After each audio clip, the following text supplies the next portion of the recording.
Hey, I have a really quick video here on the Python documentation.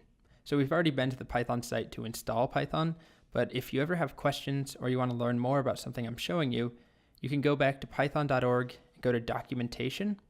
And then I want to just point out that we need to be very careful to use Python 3 docs, not Python 2. And click there and it will take you to the latest version. If for some reason you are using a different version like 3.5, you can change up here. Just make sure you don't go back to 2. And you can follow a great tutorial if you have some basic questions.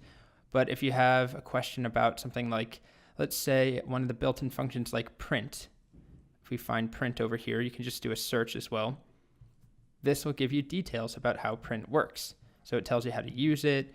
This is probably going to be a bit overboard for what we know at this point, but there are a lot of options and things that we can do with print that we haven't discussed. But that's all I really wanted to say. So if you ever have questions, you can come to the docs, do a search, and this is one portion on built-in functions. There's stuff on every part of the language. So if you have a question, it can be answered on here, or it will be. It's just a matter of finding it.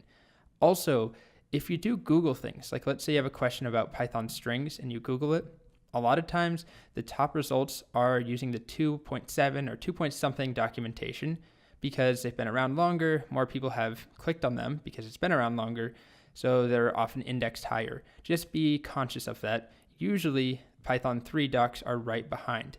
So just make sure you click the right one, because it can be confusing if you go and you read something that is no longer true or the syntax is changed.